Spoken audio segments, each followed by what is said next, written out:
Hola, opositor, ¿sabías que el Me Too, el movimiento Me Too, ya estaba contemplado por las Naciones Unidas en 1993?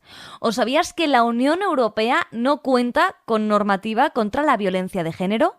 ¿O que la Ley Orgánica 1/2004 dedica un capítulo entero a la publicidad y los medios de comunicación? Muy buenas tardes a todos y bienvenidos a un nuevo programa de la Radio del Opositor, un punto de encuentro para todos los opositores en colaboración con la Academia AUDE Oposiciones. En el último programa, el número 46, hablamos con Alba Arostegui, que nos estuvo contando la violencia de género desde su perspectiva como experta en la materia. Os prometimos entonces en el programa anterior que íbamos a traer una mini clase sobre violencia de género, puesto que en la mayoría de los temarios nos encontramos con alguna normativa o alguna referencia a la misma. ¿Cómo lo vamos a hacer? Pues a través de un programa, que es este, el número 47, que vamos a estructurar en 3 partes bien diferenciadas porque nos escuchan personas, opositores a diferentes cuerpos en los que en algunas ocasiones tienen que ceñirse a la ley orgánica que se refiere a la violencia de género y en otras ocasiones tienen que ampliar este conocimiento. Por tanto, una primera parte del programa va a estar dedicada a la normativa internacional en la materia, una segunda parte a la normativa regional y por último nos referiremos a la normativa española. Como siempre, quédate con lo que más te interesa y, por supuesto, te recomendamos que revises los textos legislativos, las normas, los tratados internacionales por ti mismo, especialmente si te queda alguna duda. Por cierto, lo vamos a hacer en orden cronológico, porque por lo menos para nuestra mente de opositores creemos que es la mejor forma de ir quedándonos con las normas y concretamente en este ámbito de la violencia de género, ver cómo ha ido evolucionando la materia. Te recomendamos que cojas boli y papel u ordenador, depende de cómo hagas tus apuntes, para que vayas cogiendo al menos los aspectos básicos. La misión de este programa en concreto es que tú tengas una visión general de la normativa en materia de violencia de género para que cuando llegue el momento de estudiar ese tema o en el caso de que tengas tu examen cerca, te sirva como repaso. También vamos a tratar de hacerlo de manera breve, especialmente por esto, para que en cualquier momento cojas el programa 47 y te sirva de un rápido repaso sobre violencia de género, normativa. ¡Comenzamos!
Iniciamos esta primera parte sobre la normativa en el ámbito internacional de la violencia de género escuchando algunas de las voces del movimiento Me Too que surge en Estados Unidos hace muy poco, hace alrededor de 4 años y que supuso un cambio, lo que algunos han considerado la nueva ola feminista para la concepción de la violencia de género en nuestras sociedades.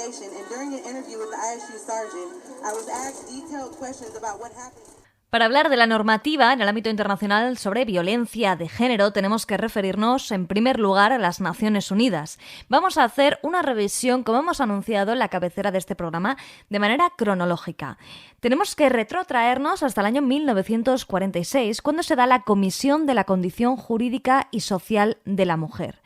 Se trata del principal órgano internacional intergubernamental dedicado exclusivamente a la promoción de la igualdad, que depende del Consejo Económico y Social.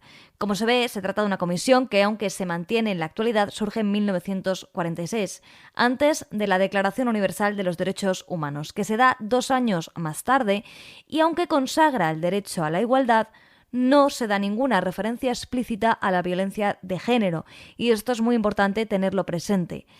De hecho, unos años más tarde, en concreto en 1979, se da la Convención sobre la eliminación de todas las formas de discriminación contra la mujer, pero tampoco en este tratado internacional se da ningún artículo específico. Vemos entonces que en los años 40, 50, 60 se fueron haciendo algunas actuaciones, pero que estaban más enfocadas hacia la igualdad de la mujer en los planos especialmente político y social. De hecho, podemos referirnos a los pactos de Nueva York, más que a la violencia de género. Habría que esperar a los años 80 para que se empezase incluso a hablar de la violencia de género. Esto se hizo en la tercera Conferencia Mundial sobre la Mujer en Nairobi en 1985 y es el momento en el que se introducen 2 compromisos específicos para los estados. En primer lugar, la necesidad de una asistencia a las mujeres víctimas de violencia y, en segundo lugar, la necesidad de fomentar y acrecentar la conciencia pública sobre este tema. A partir de este punto se comienza a trabajar en la materia y surge en el año 1993 la Declaración sobre la Eliminación de la Violencia contra la Mujer, aprobada por la Asamblea General de las Naciones Unidas en su resolución 48/104. Esta declaración tiene una gran importancia. ¿Por qué? En primer lugar, porque aporta una definición de violencia contra la mujer y, en segundo lugar, una distinción de qué actos son violencia de género. Vamos a verlos. En su artículo primero establece que a los efectos de la presente declaración por violencia contra la mujer se entiende todo acto de violencia basado en la pertenencia al sexo femenino que tenga o puede tener como resultado un daño o sufrimiento físico, sexual o psicológico para la mujer, así como las amenazas de tales actos, la coacción o la privación arbitraria de la libertad, tanto si se producen en la vida pública como en la vida privada. Esta definición de violencia contra la mujer es una de las más extendidas y más repetidas desde este momento que surge en 1993. Es el artículo 2 de la Declaración en el que se especifica qué se entiende por violencia contra la mujer. Dice lo siguiente, abarca los siguientes actos, aunque sin limitarse a ellos. En primer lugar, la violencia física, sexual y psicológica que se produzca en la familia, incluidos los malos tratos, el abuso sexual de las niñas en el hogar, la violencia relacionada con la dote, la violación por el marido, la mutilación genital femenina y otras prácticas tradicionales nocivas para la mujer, los actos de violencia perpetrados por otros miembros de la familia y la violencia relacionada con la explotación. En segundo lugar, la violencia física, sexual y psicológica perpetrada dentro de la comunidad en general, incluida la violación, el abuso sexual, el acoso y la intimidación sexuales en el trabajo, en instituciones educacionales y en otros lugares, la trata de mujeres y la prostitución forzada. Y en tercer lugar, la violencia física, sexual y psicológica perpetrada o tolerada por el Estado donde quiera que ocurra. Así como vemos, esta declaración, la Declaración sobre la Eliminación de la Violencia contra la Mujer de 1993, suponía un avance sin precedentes en el ámbito internacional en materia de violencia de género, porque hasta entonces se había trabajado por la igualdad de la mujer, pero se había sido consciente, como nos explicaba el otro día Álvaro Ostegui, de que en el seno de la familia, incluso como declaró la declaración en el seno del Estado, se estaba perpetrando abusos físicos, sexuales y psicológicos contra la mujer por el mero hecho de pertenecer al sexo femenino. Nos gustaría hacer un inciso aquí para reflexionar. Si pensamos un poco en la violencia de género, rápidamente nos vamos todos al ámbito familiar, porque es con lo que hemos crecido, es lo que nos han dicho que es la violencia de género, la que se produce en el ámbito doméstico, cuando el marido maltrata a la mujer, como nos explicó Álvaro Ostegui, la violencia vicaria. Todos asumimos que la violencia de género solo se da ahí. Sin embargo, nos han demostrado en este último lustro que hay otras formas de violencia física, psicológica y sexual contra la mujer que estaban acalladas, de la misma manera que ahora nos sorprende que en los años 90 fuera necesaria esta declaración y lo que más nos sorprende es que no hubiera una antes, deberíamos reflexionar ahora sobre el movimiento Me Too. ¿Por qué surge en 2017? Si ya se había aceptado la violencia sobre la mujer, ¿cuál es o dónde radica la diferencia? La diferencia radica en que, como establece la Declaración en 1993, no se limita al ámbito doméstico. También la podemos encontrar dentro de la comunidad en general, en instituciones e incluso la violencia perpetrada o tolerada por el Estado. ¿Qué pasó en 2017? Que cientos de miles de mujeres a lo largo de todo el planeta expusieron a sus abusadores, violadores, a aquellos que habían ejercido violencia sobre ellas, pero no en casa, sino en el trabajo, tolerado de alguna manera por al completo la industria del cine, al completo la industria de la televisión. O, por ejemplo, si pensamos en el deporte de élite de Estados Unidos.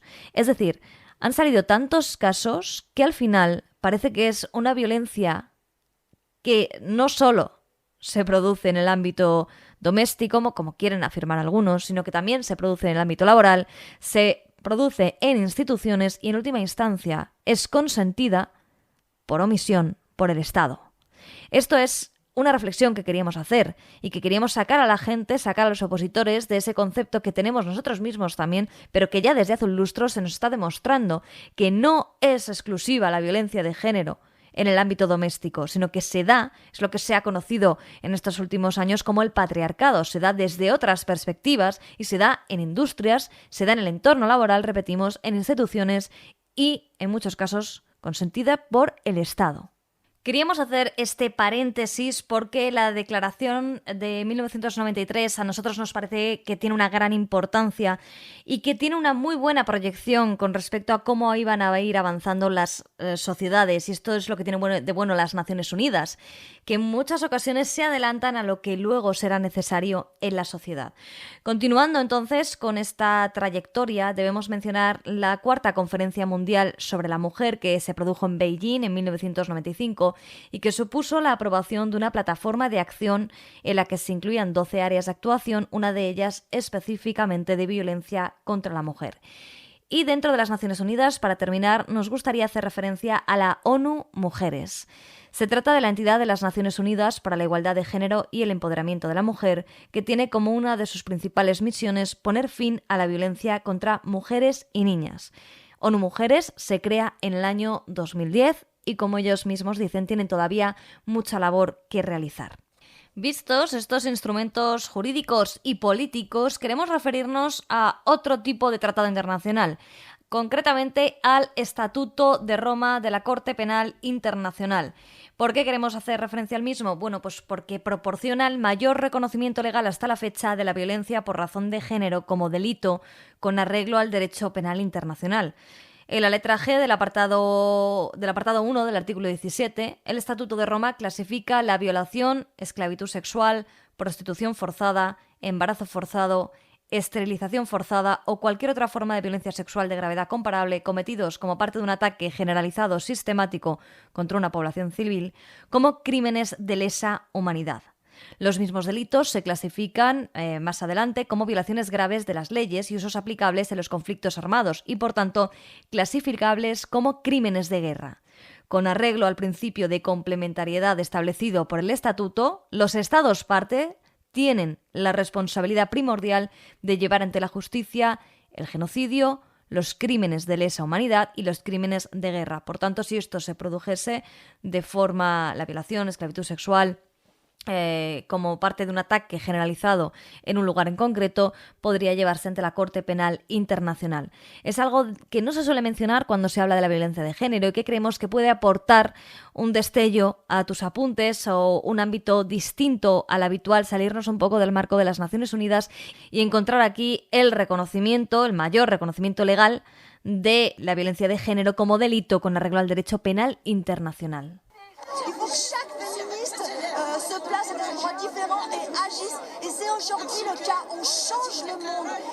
Con las demandas de las mujeres en Francia, este 8 de marzo de 2021, pasamos al ámbito europeo. A lo mejor te sorprende, pero no hay una directiva, no hay una norma específica sobre violencia de género. Así que vamos a hacer un repaso a algunos de los instrumentos que hay para luego centrarnos en qué está pasando actualmente en el Parlamento Europeo para que no haya una norma sobre violencia de género. Teniendo presente que no hay ninguna normativa, no hay en el ámbito de la Unión Europea un instrumento legal que aborde la violencia contra la mujer de manera integral y que incluya todas las formas de violencia contra la mujer, ¿de qué vamos a hablar? Bueno, pues comenzando por el derecho originario, debemos mencionar el Tratado de la Unión Europea, que sí que establece que la Unión se fundamenta en una serie de valores entre los que destaca el respeto a los derechos humanos en una sociedad caracterizada por la no discriminación y la igualdad entre mujeres y hombres. Por su parte, el TFUE, el Tratado de Funcionamiento de la Unión Europea, establece que en todas sus acciones la Unión se fijará el objetivo de eliminar las desigualdades entre el hombre y la mujer y promover su igualdad. ¿Qué quiere decir esto? Pues que en el derecho originario parece que estaban, cuando se fue realizando todo esto, en los años, pues podemos decir 40, 50 del ámbito internacional de las Naciones Unidas que hemos visto antes. Promover la igualdad no tiene nada que ver con erradicar la violencia de género, es decir, sí tiene que ver, pero no está específicamente detallado. Con respecto al derecho derivado, podemos mencionar la Directiva 2012-29 de la Unión Europea, por la que se establecen normas mínimas sobre los derechos, apoyo y protección de las víctimas de delitos, que delimita el concepto de violencia por motivos de género. Queda un poco escaso y por ello vamos a irnos al Consejo de Europa, porque en cambio el Consejo de Europa sí que ha realizado numerosas aproximaciones para afrontar cualquier forma de violencia contra la mujer. De hecho, tiene un instrumento jurídico que es el Convenio Europeo para la Protección de los Derechos Humanos y las Libertades Fundamentales, que data de 1950, pero que podría ser para nosotros en este ámbito como la Declaración Universal de los Derechos Humanos. Así que vamos un poquito más adelante en el tiempo, más cerca de nuestra época, y tenemos que mencionar el Convenio sobre Prevención y Lucha contra la Violencia contra la Mujer y la Violencia Doméstica. ¿Qué es esto? El Convenio de Estambul, que se suscribió en el año 2011 y que algunos países tardaron un poquito en ratificar, como por ejemplo España, que no lo ratificó y publicó en el Boletín Oficial del Estado hasta 2014. ¿Cuál es la importancia del Convenio de Estambul? Pues que se trata del primer instrumento de carácter vinculante en el ámbito europeo en materia de violencia contra la mujer y violencia doméstica, y está considerado el tratado internacional más completo y de mayor alcance sobre la lucha contra la violencia contra las mujeres. Reconoce la violencia contra las mujeres como una violación de los derechos humanos y aborda la violencia contra la mujer a través de medidas dirigidas a la prevención, la protección a las víctimas y el enjuiciamiento de los autores. El convenio contempla como delito todas las formas de violencia contra la mujer, la física, la psicológica y sexual, incluida la violación, la mutilación genital femenina, el matrimonio forzado, el acoso, el aborto forzado o la esterilización forzado. Esto implica que los Estados deberán introducir en sus sistemas jurídicos estos conceptos como delitos. Por ello es tan importante, no te equivoques, porque el Consejo de Europa es una organización internacional que no tiene nada que ver con la Unión Europea. El Consejo de Europa está integrado por 47 Estados miembros. Recuerda que la Unión Europea está integrada por 27, por tanto las actuaciones del Consejo de Europa están dirigidas fundamentalmente a 47 estados, muchos más, y de ahí la importancia que se adopten todas estas medidas cada vez en más estados, y no solo de la Unión Europea, sino del territorio europeo. Además, con el tiempo hemos visto que el Convenio de Estambul lo están utilizando en otras regiones para llegar a establecer unos marcos jurídicos, unas actuaciones políticas que les permitan encaminarse hacia la erradicación de la violencia sobre la mujer. ¿Qué está pasando en el Parlamento Europeo? ¿Por qué no disponemos de una directiva? Bueno, se está trabajando por fin en ello. La violencia de género debe ser considerada un delito en la Unión Europea, según el Parlamento Europeo. De hecho, los eurodiputados reclaman en concreto que se defina la violencia de género como un nuevo ámbito delictivo en virtud del artículo 83 del Tratado de la Unión Europea, junto a otros delitos que hay que combatir con criterios comunes, como el tráfico de personas, drogas y armas. Así se realizó una votación, 400 votos 427 votos a favor, 119 en contra y 140 abstenciones. Con esto se decidió que la comisión realizase o abordase leyes y políticas específicas para abordar todos los tipos de violencia y discriminación basadas en el género contra mujeres y niñas, pero también dirigidas a personas LGBTIQ. Pero no solo en el ámbito físico, también en línea. Es decir, cuando la Unión Europea legisla, lo hace perfectamente y en todos los ámbitos. Esto serviría como base jurídica para una directiva europea centrada en las víctimas a partir de lo que establece la Convención de Estambul y otras normas internacionales que debería incluir, en primer lugar, medidas de prevención, incluidos programas educativos sensibles a las cuestiones de género, servicios de apoyo y medidas de protección y reparación para las víctimas, medidas también para combatir todas las formas de violencia de género que incluya la violencia contra las personas LGBTIQ, normas mínimas para el cumplimiento de la ley, disposiciones para garantizar que la violencia de género sea tenida en cuenta a la hora de determinar los derechos de custodia y de visita de los hijos, y cooperación entre los Estados miembros, intercambio de buenas prácticas, información y conocimientos especializados. Además, se hace especial hincapié en las consecuencias adversas a nivel personal, social y económico que tiene la violencia de género y reiteran que la situación se ha visto exacerbada por la pandemia, con aumentos de hasta el 60% en las llamadas de emergencia de mujeres víctimas de violencia por parte de su pareja o expareja. El confinamiento dificultó además la búsqueda de ayuda, agravando una pandemia en la sombra, que es como han manifestado algunos eurodiputados, como Diana Riba o Malin Björk, la primera de los Verdes España y la segunda de la izquierda de Suecia, entre otros de los ponentes que estuvieron hablando en el Parlamento Europeo. De manera que parece que por fin vamos a tener normativa. Y de hecho, durante el segundo discurso sobre el Estado de la Unión que ha realizado la presidenta de la Comisión, Ursula von der Leyen, ella estableció que o se dirigió a los diputados, a los eurodiputados, para indicarles que antes de final de año propondrá una ley para combatir la violencia contra las mujeres, que incluirá medidas de prevención, protección y para la efectiva persecución de estos delitos, tanto en línea como fuera. Veremos si se produce a finales de año o habremos de esperar al año 2022 para tener en la Unión Europea normativa al respecto. Como no te podemos ofrecer más normativa en el ámbito europeo, nos gustaría aportarte algunos datos. 1 de cada 3 mujeres de la Unión Europea ha experimentado violencia física o sexual. 1 de cada 3. Alrededor de 50 mujeres son asesinadas cada semana en episodios de violencia de género en la Unión Europea. Y el 75% de las mujeres en el entorno profesional declara haber sufrido acoso sexual. 75% de las mujeres en edad laboral de la Unión Europea. Por tanto, como vemos, a la luz de los datos, es necesario que la Unión Europea legisle sobre la materia. Si quieres conocer más datos, te recomendamos el estudio que ha hecho dentro de la Unión Europea la Agencia de los Derechos Fundamentales de la Unión Europea, respondiendo a una petición de datos sobre la violencia contra las mujeres del Parlamento Europeo, que el Consejo de la Unión reiteró en sus conclusiones sobre la erradicación de la violencia contra las mujeres. Está disponible online y en español y es una entrevista sobre qué tipo de violencia, si es que la han experimentado, han sufrido las mujeres en un periodo de 12 meses. Son 12 meses de investigación. Esperamos que te resulte interesante y que puedas extraer datos que para tus apuntes te vengan bien. Pasamos ya a la última parte de este programa. Vamos a ver qué normas hay en España.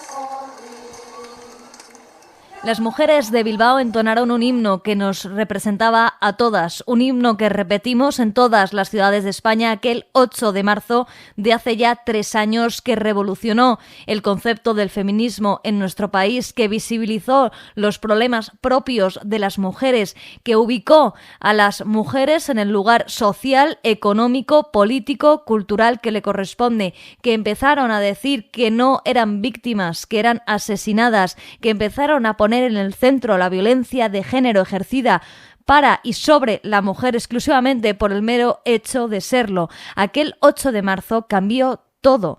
Parecía mentira que después de todos los instrumentos que hemos mencionado que existían en el ámbito internacional, incluso en el ámbito español, teníamos una normativa desde el año 2004, era algo que no se había hecho público, que no se había demostrado, y aquel día 8 de marzo cambió la perspectiva de toda España con respecto al feminismo, con respecto a la búsqueda de la igualdad de la mujer en todos los sectores y, por supuesto, contra todo tipo de violencia contra la mujer. Ahí estuve, en mi caso, tengo que decirlo, ya sabéis que no me gusta nada hablar de mí en concreto, pero ahí estuve ese 8 de marzo, ahí he estado cada 8 de marzo que se ha podido, y esperemos que en el año 2022 la pandemia evolucione tan favorablemente que podamos volver a unirnos todas las españolas y todos los españoles que quieran participar para luchar por la igualdad de la mujer en todos, pero en todos los aspectos de la realidad.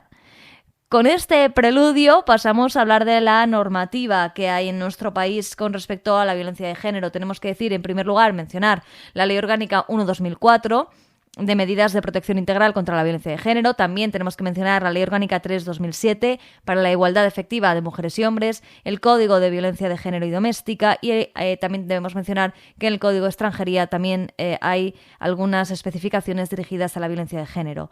Dicho esto, nosotros nos vamos a ceñir a la Ley Orgánica 1/2004 de medidas de protección integral contra la violencia de género, conocida como Ley Orgánica contra la Violencia de Género directamente. Se trata de una norma que contiene 72 artículos dispuestos en un título preliminar y 5 títulos.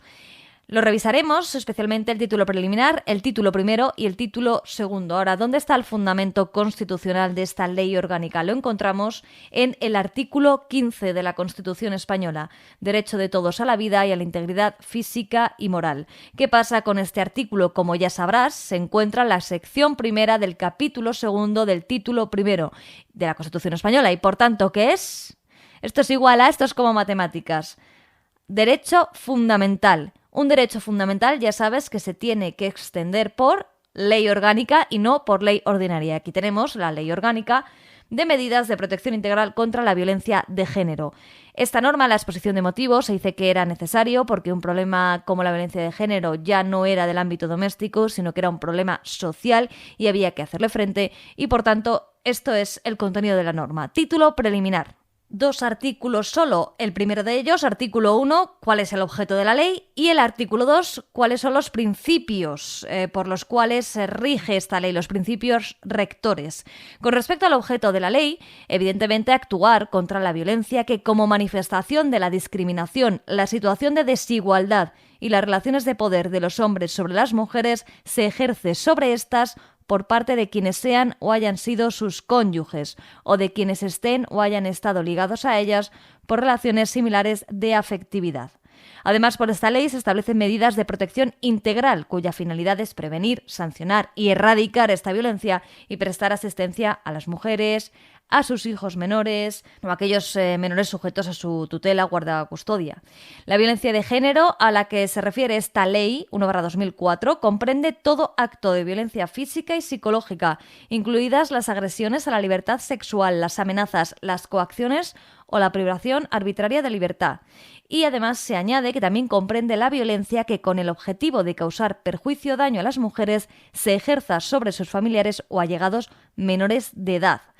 Esto es la violencia vicaria. Este último apartado se refiere a la violencia vicaria.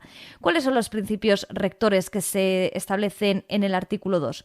Bueno, en este artículo se recogen un conjunto de medidas encaminadas a alcanzar unos fines. En primer lugar, fortalecer las medidas de sensibilización ciudadana de prevención, dotando a los poderes públicos de instrumentos eficaces en el ámbito educativo, servicios sociales, sanitario, publicitario y mediático. Consagrar derechos de las mujeres víctimas de la violencia de género, exigibles ante las administraciones públicas, para asegurarles un proceso rápido, transparente y eficaz. Reforzar hasta la consecución de los mínimos exigidos por los objetivos de la ley los servicios sociales de información, de atención, de emergencia, de apoyo y de recuperación integral, que sabemos, como nos decía Álvaro Ostegui, que son a día de hoy escasos. Garantizar derechos en el ámbito laboral y funcionarial. Garantizar derechos económicos para las mujeres víctimas de la violencia de género para poder facilitar su integración social. Hay que recordar que una forma de violencia sobre la mujer es la violencia económica. También establecer un sistema integral de tutela institucional en el que la Administración General del Estado, a través de la Delegación Especial del Gobierno contra la Violencia sobre la Mujer, impulse la creación de políticas públicas dirigidas a ofrecer tutela a las víctimas de la violencia, fortalecer el marco penal y procesal vigente, coordinar los recursos e instrumentos de todo tipo de los distintos poderes públicos para asegurar la prevención de los hechos de violencia de género y, en su caso, la sanción adecuada a los culpables.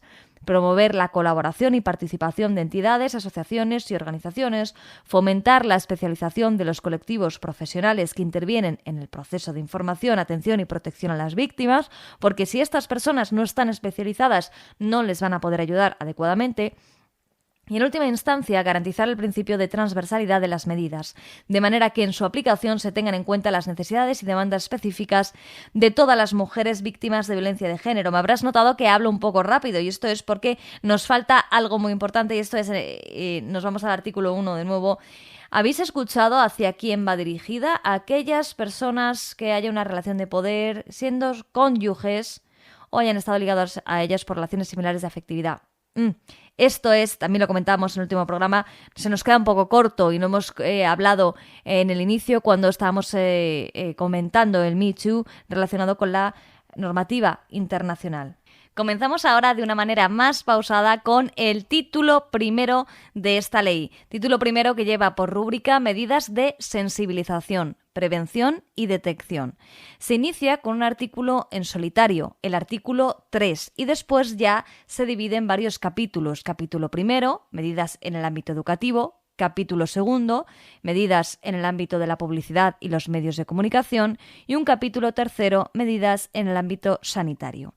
Este artículo 3, con el que se inicia el título primero, que no está dentro de ningún capítulo, es importante porque establece los planes de sensibilización y se dice que desde la responsabilidad del Gobierno del Estado y de manera inmediata a la entrada en vigor de la ley, se pondrá en marcha un plan nacional de sensibilización y prevención de la violencia de género. Esto es muy importante, puesto que los planes nacionales son los que en realidad permiten que la población tenga un conocimiento sobre la materia. Además, se establece en este artículo que los poderes públicos, cada uno en el marco de sus competencias, impulsarán campañas de información y sensibilización específicas con el fin de prevenir la violencia de género. Pensemos que esta ley es de 2004, estamos en 2021 y sí que somos conscientes de que se han dado campañas de información, pero la violencia de género sigue presente en nuestro país. Y en tercer lugar, que las campañas de información y sensibilización contra esta forma de violencia se realizarán de manera que se garantice el acceso a las mismas de las personas con discapacidad. Esto es el artículo 3, repetimos, título primero, que se inicia con este artículo 3 referido a planes de sensibilización y luego ya empieza el capítulo primero. Medidas concretas en el ámbito educativo. En este capítulo encontramos los artículos 4 a 9. Son muy interesantes. Ya en el 4 se dispone que el sistema educativo español incluirá entre sus fines la formación en el respeto de los derechos y libertades fundamentales y de la igualdad entre hombres y mujeres. Y lo que más nos llama la atención a nosotros es que a lo largo del articulado se habla de cada una de las etapas del sistema educativo y en todas, dice así, contribuirá a desarrollar el aprendizaje en la resolución pacífica de conflictos, tanto en la educación infantil, primaria, secundaria, bachillerato, enseñanza para adultos, lo cual creemos que para el legislador Esta enseñanza en resolver conflictos de manera pacífica implica que después no va a haber violencia a la hora de que haya un intercambio de pareceres, creemos nosotros. El artículo 5 habla sobre la escolarización inmediata en caso de violencia de género. Esto sería exclusivamente para los hijos que se vean afectados por un cambio de residencia derivada de actos de violencia de género.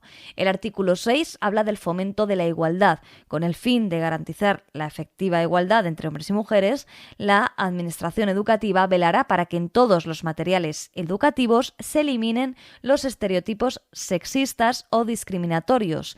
Esto es muy importante, que los niños cuando vayan a estudiar, cuando vayan al colegio, vean que los ejemplos que se dan sean tanto para hombres como para mujeres sin distinción. Artículo 7, formación inicial y permanente del profesorado, puesto que si el profesorado no está formado en esta materia es muy difícil que se lo transmitan a los alumnos. Un artículo 8 que se refiere a que se adoptarán las medidas precisas para asegurar que los consejos escolares impulsen la adopción de medidas educativas, pero que de todas formas, como recoge el artículo 9, habrá una actuación de la inspección educativa, que velará por el cumplimiento y aplicación de los principios y valores recogidos en este capítulo dedicado a la igualdad en el ámbito educativo. El siguiente capítulo también es muy interesante. Es un capítulo que está dedicado, el capítulo 2, al ámbito de la publicidad y de los medios de comunicación y que engloba los artículos 10 a 14. En realidad, muchas veces cuando nos vamos a poner a estudiar una norma, nos da como una pereza inicial porque son muchos artículos, porque lo desconocemos, sobre todo porque tenemos que memorizarlo y aprenderlo para siempre. Pero si lo vamos viendo, lo cierto es que son interesantes. Por ejemplo, el artículo 10 es el que establece que, de acuerdo con lo establecido en la Ley General de Publicidad, se considerará ilícita la publicidad que utilice la imagen de la mujer con carácter vejatorio o discriminatorio. Ya sabemos que muchos de los miembros de la sociedad aprenden a través de la televisión. La televisión tiene publicidad y si en ella vemos reflejada una situación en la que la mujer se encuentra en un carácter vejatorio o discriminatorio, pues esto no está fomentando ni la igualdad ni está fomentando que se acabe con la discriminación o con la violencia de género.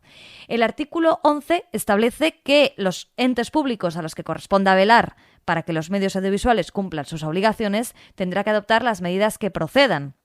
El artículo 12 se refiere a los titulares de la acción de cesación y rectificación. ¿Quiénes serán? La Delegación Especial del Gobierno contra la Violencia sobre la Mujer, el Instituto de la Mujer, o el equivalente en cada comunidad autónoma, el Ministerio Fiscal, y las asociaciones que tengan como objetivo único la defensa de los intereses de la mujer estarán legitimados para ejercitar ante los tribunales la acción de cesación de publicidad ilícita por utilizar en forma vejatoria la imagen de la mujer. Por tanto, estos tres artículos que hemos visto, el 10, el 11 y el 12, están íntimamente relacionados. ¿Por qué? Porque ya de por sí la Ley General de Publicidad, la Ley 3488, si no recuerdo mal, es la que establece que se considera ilícita la publicidad que trate de la manera vejatoria a la mujer. Pero luego alguien tiene que velar, alguien tiene que ejercer esa acción de cesación, pedir que se rectifique ese anuncio en concreto. Será la Delegación Especial del Gobierno contra la Violencia sobre la Mujer, el Instituto de la Mujer, el Ministerio Fiscal y las asociaciones, siempre y cuando tengan como objetivo único la defensa de los intereses de la mujer. Los dos restantes artículos, los artículos 13 y 14, están destinados a los medios de comunicación. Y empezamos por el 14, porque establece que la difusión de informaciones relativas a la violencia sobre la mujer garantizará la defensa de los derechos humanos, la libertad y dignidad de las mujeres víctimas de violencia y de sus hijos. Y en particular se tendrá especial cuidado en el tratamiento gráfico de las informaciones, las imágenes, las fotos. Y por otro lado, en el artículo 13 se insta a las administraciones públicas a que estén permanentemente vigilando la actuación de los medios de comunicación en lo relativo a la protección y salvaguarda de los derechos fundamentales, con especial atención a la erradicación de conductas favorecedoras de situaciones de desigualdad de las mujeres en todos los medios de comunicación social. El capítulo 3, con el que cerraríamos la revisión de este título primero de la Ley Orgánica 1/2004, lleva por rúbrica medidas en el ámbito sanitario. Son solo dos artículos, el artículo 15 y el artículo 16. Con respecto al artículo 15, sensibilización y formación, sensibilización en esta materia al personal sanitario y formación para que se pueda mejorar e impulsar, diagnóstico precoz, asistencia y rehabilitación de la mujer en las situaciones de violencia de género a las que se refiere la ley. Y luego el artículo 16 habla del Consejo Interterritorial del Sistema Nacional de Salud, que se constituirá en el mismo, así dice, en el plazo de un año, desde la entrada en vigor de la presente ley, una comisión contra la violencia de género que apoye técnicamente y oriente la planificación de las medidas sanitarias que se contemplan en este capítulo. Así como vemos, tendríamos el título preliminar, solo 2 artículos, en el que se establece el ámbito objetivo de la ley y los principios rectores, y un título primero que se dedica a los planes de sensibilización en su artículo 3, y luego capítulo 1, 2 y 3 a establecer tanto las medidas educativas como las acciones que se pueden tomar para la publicidad y los medios de comunicación y, en última instancia, el ámbito sanitario. El título segundo probablemente también te resulte muy interesante, es algo más complejo, ocupa de los artículos 17 a 28 y se llama Derechos de las mujeres víctimas de violencia de género. Se divide en 4 capítulos. Un primer capítulo dedicado al derecho a la información, a la asistencia social integral y a la asistencia jurídica gratuita. Un segundo capítulo dedicado a derechos laborales y prestaciones de la seguridad social. Un tercer capítulo, derechos de las funcionarias públicas, y por último, el capítulo 4, derechos económicos.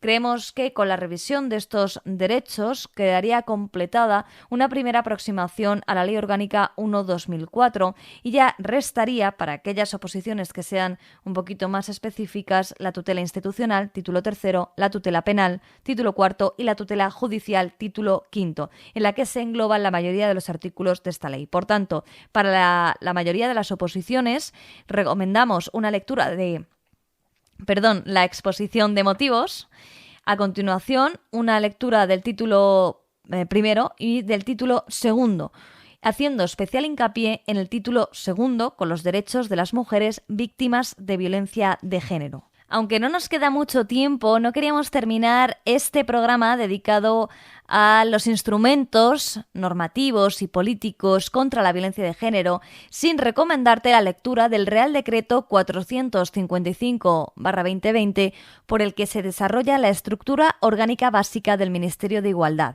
Aquí vamos a poder encontrar las herramientas que nosotros consideramos más políticas, este departamento ministerial, cuándo surge, quién es su titular, qué es la Secretaría de Estado de Igualdad y contra la Violencia de Género y qué funciones tiene en concreto, qué es la Delegación del Gobierno contra la Violencia de Género. Creemos que puede aportar una amplia visión sobre el tema, sobre lo que se está trabajando en España y que a su vez te puede aportar muchos datos para tus apuntes.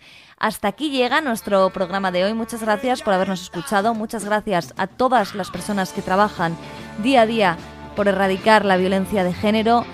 Mucha suerte a aquellas personas que están saliendo de una situación así, mucho valor para las que tienen que hacerlo. A ti, opositor, muchas gracias por escucharnos. Esperamos que esto te haya servido para tener con el programa anterior y una visión conjunta, real, de la normativa, de la política, de la situación que nos contó Alba Aróstegui, y que cada vez que tengas que estudiar esta ley, la Ley Orgánica 1/2004, te sea mucho más sencillo. También gracias a la Academia AUDE Oposiciones, porque el conocimiento es lo único que crece cuando se comparte.